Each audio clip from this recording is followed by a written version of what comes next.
tête dans le journal. Benjamin Maréchal. Allez, on tourne la page du journal, on sort du rayon alimentaire pour le deuxième visage de l'actualité. Le deuxième visage, c'est l'homme qui a été le secrétaire particulier d'Hergé jusqu'à sa mort. Dans les papas de papa de Tintin, il a assisté à... C'est compliqué, dans les pas du papa de Tintin, il a assisté à la vie d'Hergé, de son studio, de sa mort, l'époque de la transition, sans oublier l'aventure américaine et Tintin dans les mains de Spielberg. Cet homme s'appelle Alain Baran et il publie dans l'ombre d'Hergé. Ça m'apprendra à pas me relire. Dans les pas du papa de Tintin. C'est compliqué. Alain Baran, bonjour. Bonjour, merci. Bienvenue. Vous avez connu Hergé jusqu'au bout du bout du bout. Vous avez travaillé combien de temps pour lui? On va raconter comment vous êtes entré là, mais Oui. Combien de temps vous avez travaillé pour lui au total? Alors, au total, ça fera à peu près 12 ans. J'ai travaillé avec lui à ses côtés, on va dire plutôt, pendant 5 ans. Mais les 5 dernières années de sa vie qui ont été assez déterminante pour beaucoup de choses et certainement pour la suite. Ah oui, c'est pour ça que ce livre est passionnant. Alors d'abord passionnant sur vous parce que ça raconte un bout de votre histoire familiale. Je crois que votre mère est un personnage de film à elle toute seule. On parlera de sa passion de la Chine dans une seconde. Et puis vous rencontrez effectivement Hergé. Juste une description visuelle très rapide de ce studio Hergé qui est un peu le cœur du livre et le pivot. Hein, c'est le lieu de toutes les réflexions et de toutes les angoisses. À quoi ressemblait le studio Hergé à l'époque? Alors, c'est très simple. La toute première fois où je me rends au studio Hergé, j'y suis invité. Je vais fêter bientôt mon 10e anniversaire et je suis invité au studio Hergé et je découvre ce studio que je vais retrouver, j'ai 9 ans à l'époque, je vais le retrouver près de 20 ans plus tard dans le même état. Donc ça, c'est déjà très impressionnant. Et d'emblée, quand on sort de l'ascenseur, on est attiré par 2 chapeaux melons qui sont accrochés à un porte-manteau. Ah, ça rappelle quelque chose, ça. Ça rappelle quelque chose. On se dit, tiens, ils sont là. Je ne les ai pas rencontrés, mais ils étaient là, apparemment. Et vous avez toujours l'objectif Lune que Hergé vous avait dédicacé ce jour-là, vous l'avez toujours? Absolument, je l'ai toujours. De cette époque-là, celui-là de cette époque-là? Celui-là, avec la dédicace, évidemment. Et ce que j'ai trouvé très intriguant, et je vous assure que je m'en suis rendu compte il y a peu de temps, cette dédicace est pour Alain, à l'occasion, ou quelque chose comme ça, de sa première visite au studio Hergé. Ah, dites donc, c'est dingue. Et là, je me suis dit, mais tiens, il me dit ça, j'ai 9 ans, je ne suis pas supposé revenir au studio Hergé pour autant. Ma mère et Hergé sont de très grands amis, mais je ne m'imagine pas revenir au studio Hergé. Ah ben, je note déjà qu'Hergé avait des dons prémonitoires, alors sans le savoir. C'est ce que je voulais dire, parce que dans pas mal de cas, on disait qu'effectivement, il avait un côté visionnaire. Ah ben, tous les albums de Tintin révèlent une certaine manière de concevoir le monde d'après, parce que tous les albums ont quand même été faits. Il y a des plombes maintenant, pour le dire de manière un peu triviale. Ouais. Alain Baran, je secoue pour vous la boîte à questions, puisqu'on peut vous questionner au 33-23, et la boîte à questions inspire. Il en sort ceci. Avant de travailler pour Hergé, vous étiez danseur classique pour Béjart. Vous avez dansé combien d'années? Vous avez été danseur classique? Eh oui, nul n'est parfait. Mais non, mais pour Béjart, en plus, c'est dingue. Oui. Et combien de temps vous avez fait ça? C'est une circonstance tout à fait étonnante parce que j'avais vu quelques ballets de Béjart, je les trouvais bien. J'étais moins attiré par ceux qui étaient sur de la musique contemporaine, qui n'étaient pas trop ma tasse de thé. Mais un jour, un ami de ma mère prépare un documentaire sur Béjart et en particulier un ballet qui s'appelle Baudelaire. Et je suis arrivé, et cet ami a besoin d'un assistant, c'est Pâques, j'ai 17 ans, je suis en congé. Oui, le bouquin raconte que ça vous tripote quand même un peu, cette histoire de danse. Hein. C'est comme ça que vous allez y aller de votre plein gré. Hein. Voilà. Non, mais j'ai toujours adoré danser et j'ai toujours aimé, j'ai le sens du rythme, on va dire. Mais combien de temps vous avez fait ça? J'ai fait une dizaine d'années en tout. Dizaine d'années? Mais surtout, j'ai commencé la danse à 17 ans passés. Ce qui est incroyable, parce qu'on ne commence pas la danse à cet âge-là, la danse classique. Les petits rats de l'opéra, les filles commencent ça beaucoup plus tôt. J'étais petit rat de l'opéra de Bruxelles. Excusez-moi, mais ce gars était dans l'ombre d'Hergé et de Béjart, pas mal quand même. Resecoue la boîte à questions, parce que c'est impressionnant. J'écoute, il y a ceci dedans. La première fois que vous allez rencontrer Steven Spielberg aux États-Unis, Hergé ne vient pas avec vous? Pouvez-vous nous dire en une phrase si c'est par peur de l'avion ou par mépris de l'intérêt américain? Ah oui, on racontera tout à l'heure, mais en une phrase. Il avait peur de l'avion ou il avait peur de Spielberg? Il est souffrant et la médecine lui interdit de faire de longs voyages. Et donc, qui a été? C'est moi, vous alors? Oui. Moi, et pardon, je voudrais quand même rendre hommage à Casterman, il y avait deux responsables de Casterman aussi. Oui, bien sûr, mais alors pour la petite histoire, comme vous racontez ça dans le livre, moi je retiens que je parle à l'homme qui était voir Spielberg tout seul, et accessoirement il y avait 2 gars derrière. Bon, la suite de l'histoire, c'est dans un instant après la pause. Il mériterait d'être dans le journal.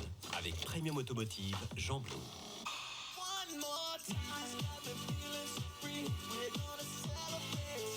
Bonne journée sur Belle RTL.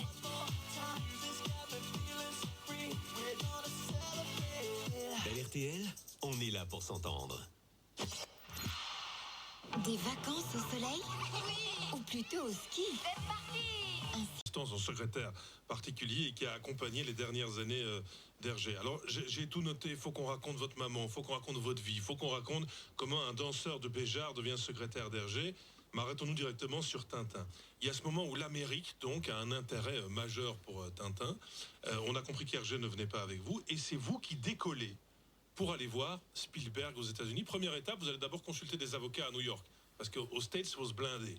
Et voilà, c'était indispensable. Et heureusement que nous sommes passés à New York parce que notre avocat nous a bien expliqué les rouages de Hollywood, puisque c'est là-bas que nous allions, et qu'il fallait être effectivement assez prudent. Et une chose qu'il nous a dit dès le départ, vous devez vous assurer de la discrétion la plus totale.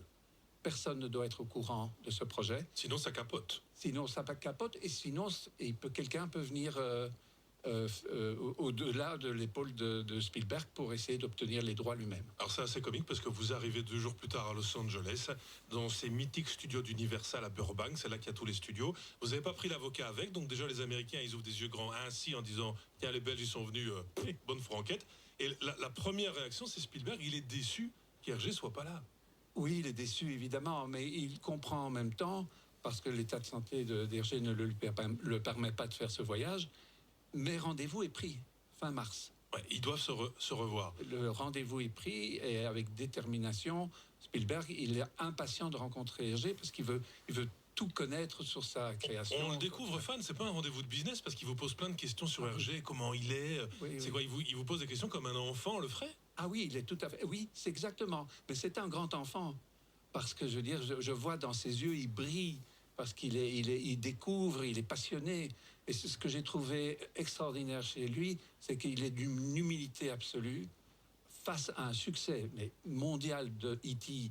Ouais, on est en plein dans la période E.T., ouais. Oui. Et d'une simplicité, je veux dire, c'est tout de suite... on se tutoie à l'américaine, évidemment, Ouais. mais c'est relax. On est en quelle année à ce moment-là? 83. Et là, Janvier 83. Janvier 83. Donc pensez au moment où le film est sorti. Et donc en 83, Spielberg dit vous êtes là parce que je suis intéressé par peut-être 3 films. Alors le soir vous rentrez à l'hôtel et forcément coup de fil à Hergé parce qu'il veut savoir. Et qu'est-ce qu'il vous demande Hergé à ce moment-là?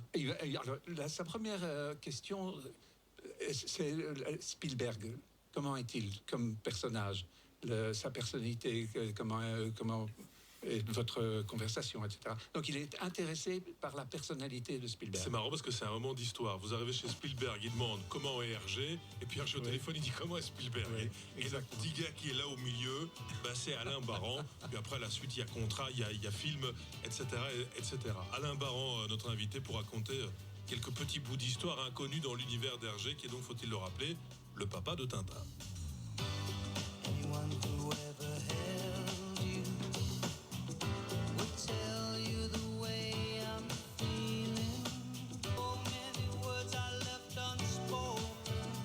Maintenant, je suis suspicieux, comme Alain Baran a tout fait, qu'il a dansé pour Béjart, écrit pour Hergé. Vous n'avez pas chanté, vous n'avez pas fait de disque. Non, là, malheureusement, je pense que ça aurait été une catastrophe. Ah, je me méfie.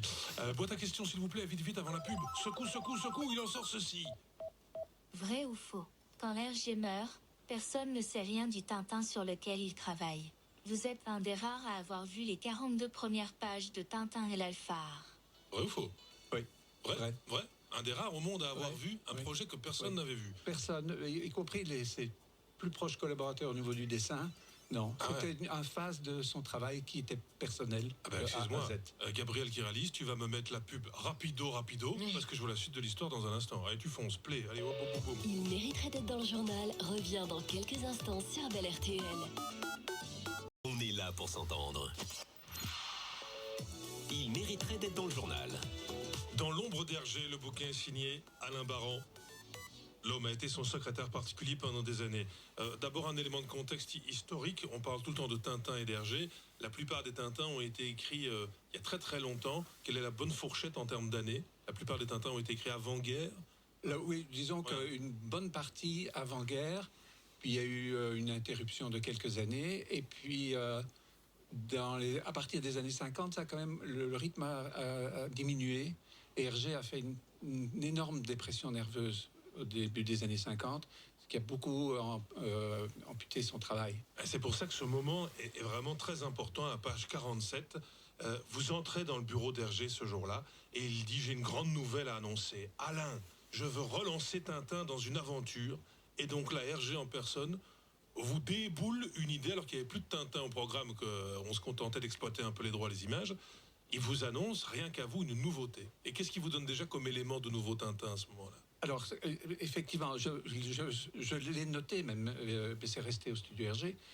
Si je ne m'abuse, c'était un mois d'août 1978 exactement. Et donc Hergé, oui, rentre dans mon bureau, il me dit: oui, ça y est, j'ai une idée.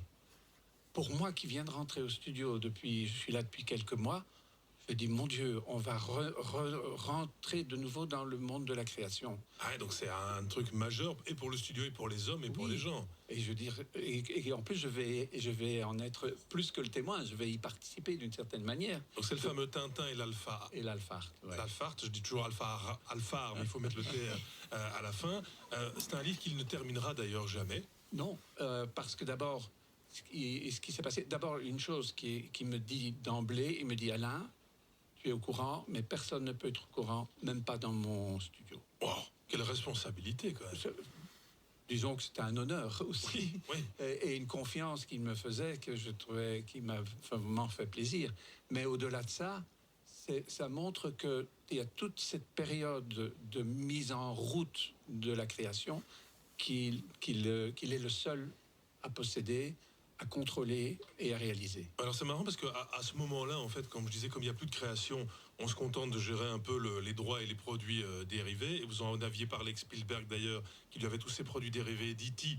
Mais vous connaissiez bien la question des produits dérivés en Belgique avec les Tintins. Pas bien compris si Hergé, j'ai pas l'impression qu'Hergé était très passionné par l'exploitation de ces Tintins et le pognon que ça générait. Oui. Pas l'impression que c'était son truc, ça. Alors, le pognon, pour dire ce que l'on générait comme chiffre d'affaires sur les droits dérivés, représentait à peine 5-10% du budget global du coût des studios Hergé. Ah oui, donc c'est marginal. Donc c'est marginal. Et c'est plus pour occuper son équipe que Hergé a accepté de faire des produits dérivés que pour le plaisir de voir ces produits sur le marché. Et surtout, ce qu'il avait dit, pas à moi spécialement, c'est qu'il ne voulait pas mettre son équipe au chômage technique. Et donc, il fallait les faire travailler. Oui, c'est une impression assez étrange quand on lit le bouquin, c'est qu'on a là un maestro. Il y a le studio Hergé, le studio du maestro. Il y a une œuvre majeure, mais il n'y a plus de création. Mais ce studio Hergé est un endroit majeur, mais il n'y a plus de création. C'est assez étrange d'avoir, vous voyez, ce sucré-salé comme ça. C'est assez étrange. Mais, et il reconnaissait lui-même que d'autres n'auraient jamais suivi cette route-là, mais je pense qu'il était attaché à son équipe aussi, et surtout aussi à Bob Demore, qui était son principal assistant depuis quand même le début des années 50. C'est là que ça capote un peu après, parce que Bob Demore, son principal assistant, s'occupe d'artistique, puis il y a un autre personnage qui apparaît, c'est Johan Demore, qui est son fils, et qui lui va reprendre en charge les Quick et Flupke.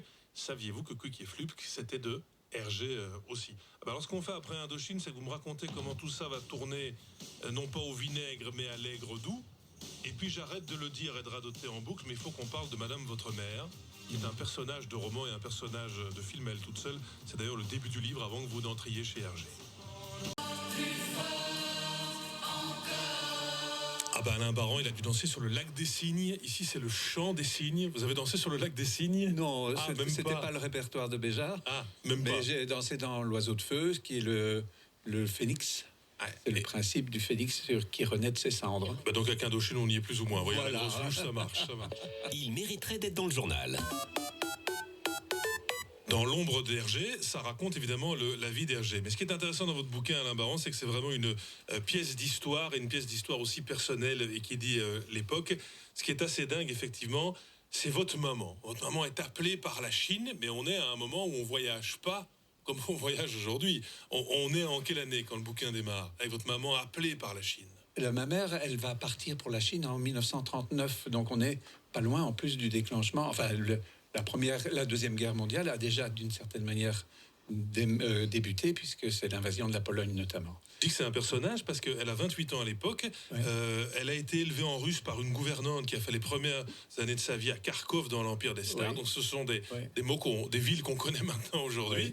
Mais donc votre mère a rencontré un Chinois. Son homme, l'amour est en Chine. Alors, c'est ça sa passion. Voilà, son premier amour est le fils d'un diplomate qui fait ses études à Jean Blou, ingénieur agronome.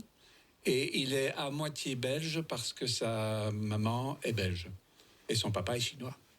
Et donc voilà, ils se rencontrent, ils tombent amoureux et ils vont partir en Chine. Donc elle commence à collecter toutes les informations possibles et imaginables sur la Chine. Et à ce moment-là, il y a un homme qui a l'air d'en savoir un peu sur ce pays. C'est Hergé, et elle va se faire inviter dans son atelier à Watermal, Boisfort. Exact. Point de départ, c'est vraiment juste aller chercher un gars qui a de l'information. Et donc je rappelle qu'il n'y a pas Internet. On est en 39, quoi. Voilà. Et en plus, à l'époque, on avait très peu d'informations sur la Chine. C'était encore un pays totalement inconnu. Et donc, ma mère, qui avait déjà cette tendance à avoir la curiosité d'un journaliste, d'ailleurs, elle sera journaliste aussi à son retour de Chine. Elle est poète, elle a été écrivain, et donc elle veut savoir quel est ce pays où elle va aller passer sa vie. Ils vont se rencontrer 3 fois avec Hergé. Lui a déjà été en Chine où il n'a fait qu'écrire et dessiner la Chine. Ah oui, vous savez, Hergé n'a jamais voyagé. Pour la plupart de ses albums, il s'est appuyé sur de la documentation. Lui-même n'a jamais été dans ces pays qu'il a décrits. J'ai l'impression qu'il y a comme un match intellectuel entre votre mère et Hergé. Pas un match amoureux, mais un match intellectuel. Ah, effectivement, parce que elle a envie de le connaître, de le cerner et de savoir ce qui l'a attiré dans la Chine. Donc il lui raconte, ce jeune Chinois qui étudie aux Beaux-Arts de Bruxelles, que ce jeune Chinois lui a ouvert les yeux sur la manière de parler d'un pays. Et donc elle est fascinée, et effectivement ils ont une sorte d'échange et qui va d'ailleurs durer toute la vie, parce que quand elle rentrera après en Europe, leur relation d'amitié va continuer et sera toujours basée sur la Chine. Il y a des soirées où on aurait aimé être. On est en 1967, vous n'avez pas encore 17 ans. Soirée mémorable dans l'appartement familial. Qui vient manger à la maison? Maurice Béjart débarque, Hergé est là, votre mère, tout ça dans une pièce de 12 mètres carrés. Et c'est là que je dis qu'effectivement, dans un scénario de film. Donc quelle densité, quel émoi, à quoi ressemble cette soirée de 1967? Ah oui, c'était impressionnant parce que, je veux dire, tout naturel. Et ça, c'est ma mère. Elle avait envie de rencontrer une personne, elle ouvrait toutes les portes pour rencontrer cette personne. Et Béjart, c'est la même chose. Béjart, parce qu'on ne parle pas non plus d'un penseur français qui s'appelle Théard de Chardin, qui a été un des grands penseurs de la deuxième partie du XXe siècle, et qu'elle a rencontré en Chine, évidemment, qui est devenu son mentor. Elle a créé une association en Belgique qui a diffusé sa pensée. Donc, elle a toujours été à la recherche de personnalités extraordinaires, on va dire. Oui, elle a toujours eu à cœur aussi un peu de promouvoir effectivement la culture et l'art. Alors, je fais encore une dernière parenthèse sur votre maman, parce que c'est fascinant. Elle va revenir donc de Chine, devenir effectivement journaliste, et elle écrit sur la Chine pour la Libre, jusqu'au moment patatras, où le gars, le rédacteur en chef, découvre que c'est une femme et pas un homme. C'est le patron même de Libre. Pardon, ouais, parce que le pseudo laissait penser que c'était potentiellement un homme. Quel est le nom qu'elle avait choisi? Elle avait choisi effectivement un nom tout à fait masculin, Georges Magloire. Donc rien à voir. Elle s'appelait... Alors, elle a eu plusieurs prénoms dans sa vie, plusieurs noms, mais elle s'appelait Dominique de Vespin. Donc rien à voir. Donc quelle déception quand le Big Boss voit que c'est une femme, elle est reléguée dans les pages, quasi virée. Et tout ça après avoir écrit une première série d'articles sur la Chine qui a eu un retentissement énorme, et une deuxième sur la Palestine, le premier conflit qui a aussi eu un retentissement énorme. C'est vraiment une autre époque. Imaginez qu'aujourd'hui on découvre que le journaliste est une femme et qu'on le vire, ça n'existe plus, ça ne marche plus. Vous ferez un livre 2 sur votre maman, s'il vous plaît, parce qu'il y a moyen d'en dire. Elle a écrit ses mémoires et on attend de pouvoir trouver un éditeur. Ah ben vous voyez, ça en vaut le coup. Marquons une pause et puis on revient à Monsieur Tintin, évidemment. Jusqu'à 10h. Il mériterait d'être dans le journal. Benjamin Maréchal.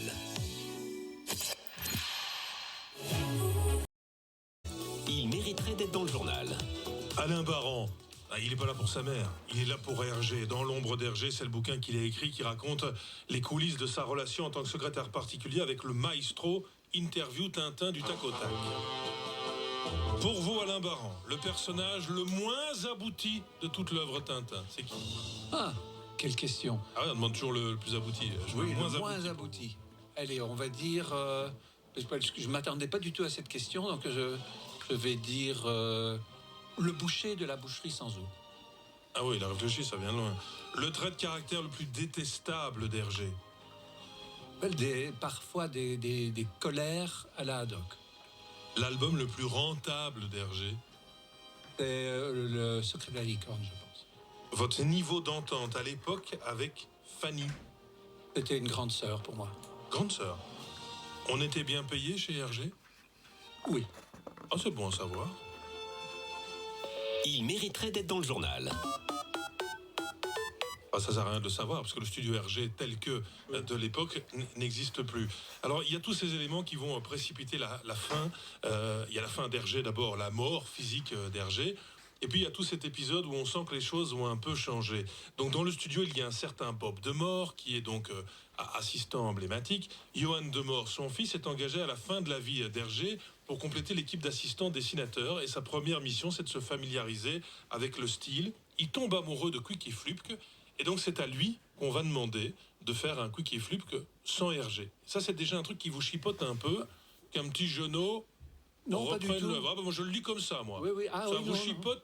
Non, pas du tout. Parce que justement, moi j'étais heureux d'avoir un jeune sens, je veux dire, dans l'univers des studios, parce que toute l'équipe, je ne veux pas dire qu'elle était vieillissante, parce que c'est pas du tout ça, mais je veux dire, ils étaient là depuis très longtemps. Bob était un être exquis, on était très amis et tout, donc, mais Johan était tout jeune et on était assez proches dans nos idées même. Oui. Attendez, je retente. Ce qui vous chipote, c'est qu'on mette son nom sur la couverture, ça. Oui, oui. plus que le nom du maestro ou du studio Hergé. Oui. Ah oui, d'accord. C'est comme une forme de prise de possession et de pouvoir. Voilà.